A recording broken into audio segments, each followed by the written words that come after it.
Assalamualaikum and a very good day. I bid to all of the watchers of this video and our beloved lecturer, Madam Sharifah Noraskin. And today our group will be presenting about the Mozambique's population growth and the usage of using the particular solution and usage of Simpson's rule in a question.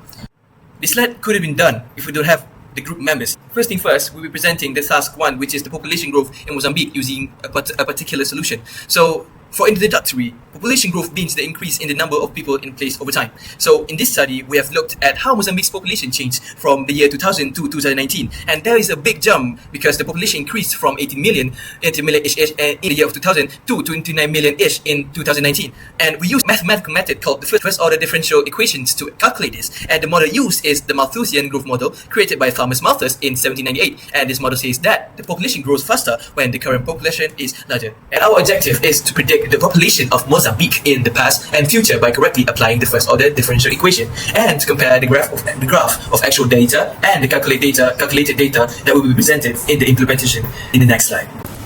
Next, for the implementation, the statistical data we utilize were acquired from published statistical sources websites such as Worldometer. We used the Malthusian model to create an uncomplicated exponential growth graph to model the population of Mozambique from year 2000 until 2019. To form a particular solution, we let Pt equal to the number of Mozambique population present at the time, which is t, and since the rate of growth is proportional to the number of Mozambique population, you can form the equation where dp over dt equal to kp, where k is the constant of proportionality. We then can solve the equation by separating the variables p and t using the approach of separable variable, where now the equation became 1 over p times dp equal to k times dt. Then we integrate the equation at both sides, where at the left hand side we can obtain ln t, and at the right hand side we obtain k times t plus c.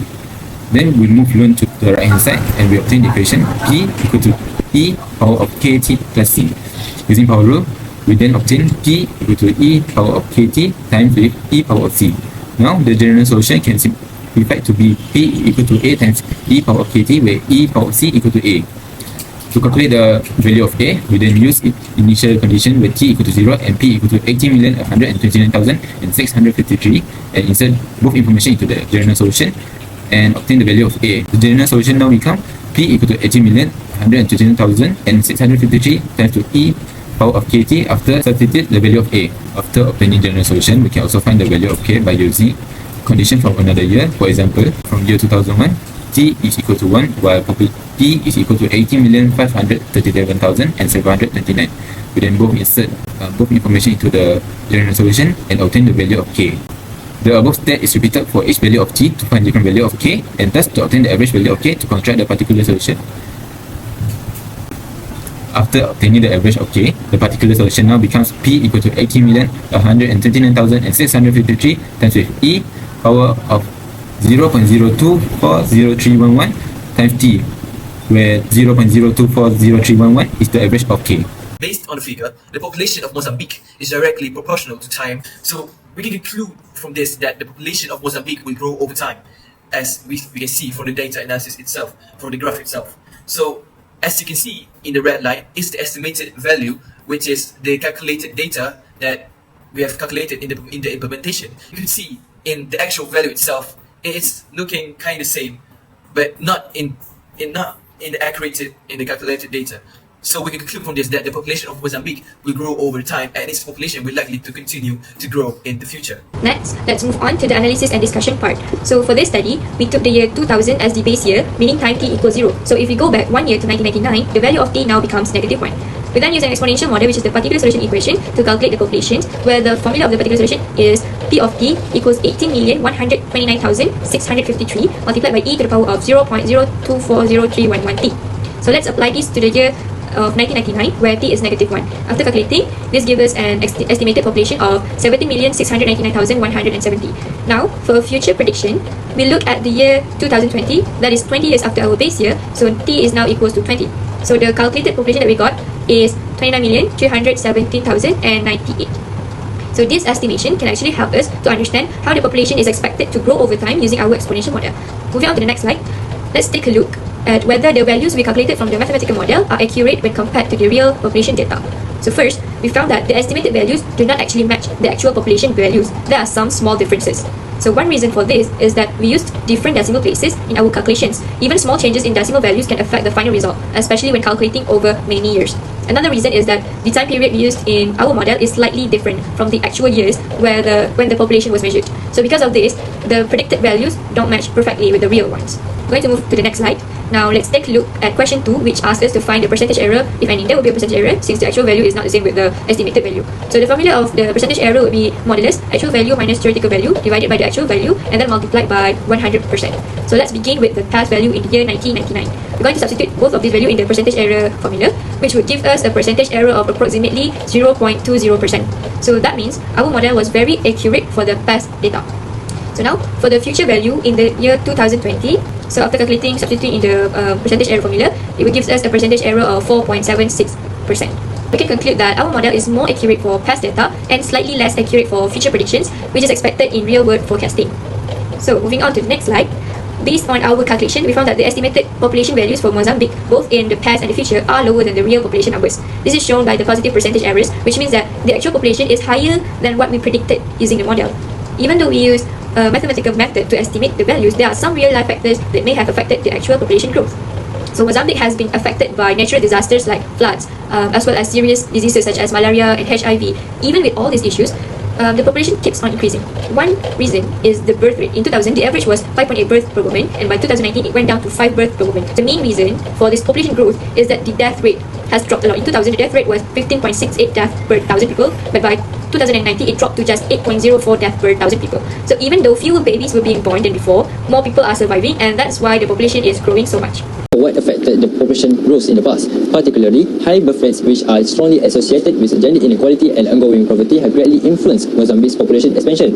Large families are seen in many societies as a sign of financial stability, which fuels persistently high fertility rate. One of the main causes of this tendency is the high rate of early marriage. According to UNICEF, around 52% of Mozambican women between the ages of 20 and 49 were married before turning 18 in the early 2000s. These common practices causes early and numerous pregnancies, which worsen the effect of women-restricted educational possibilities. Question 5. What might affect population in the future?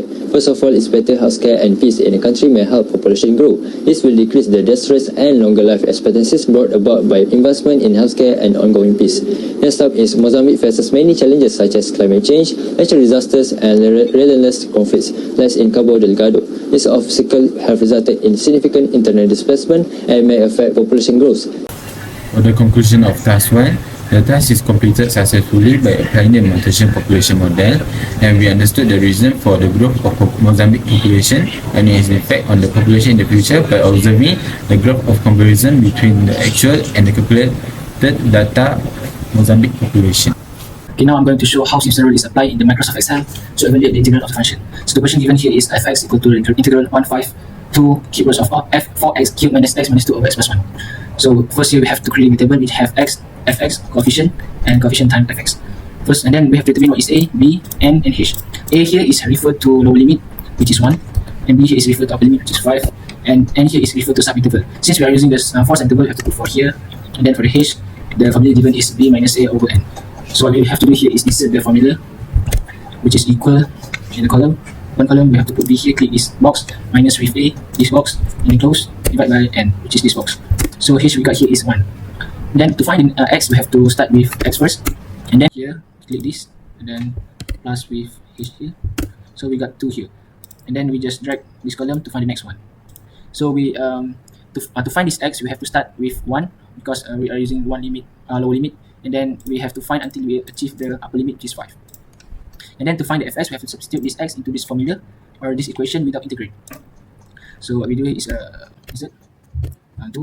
times with power, and then 4 times with x here, power 3, and then minus with x here, and then minus with 2, bracket, no, because of cube root we have to go 1 over 3, and then close, divide by this one here, x plus 1, we have to open the column, power bracket, then we click this x, then plus 1. So the fx here we got 1, and then to find the next we have to do the same, just drag the column. So yeah, this is 1, and then we continue to find the coefficient times fx. We just use formula which is equal to, and then fx, click this box, then times with this coefficient. So we get here 1. So to find the next one, we just drag.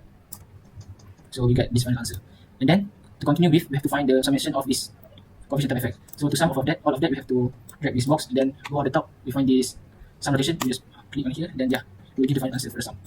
And then for the final answer of the Simpson graph, we are referring to this formula, h over 3 times with sum. We got sum just now, and then we just have to put h over 3 here. So we have to insert this equal to, then h we just click here, divide by 3, and then times with sum, what we just get just now.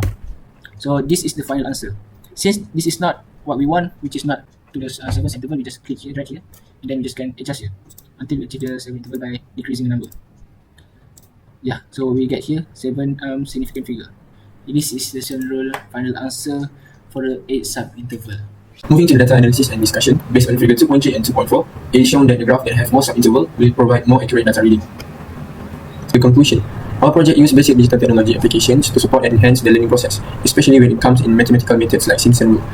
Comparing manual calculations and the answer that generated by the application, it is shown that both have consistent results, which proving the accuracy and reliability of using digital tools.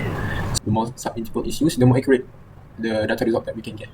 Furthermore, by using technology, it can make complex and lengthy calculation be easier, faster, and also can reduce human error. That's all from our group. Thank you very much.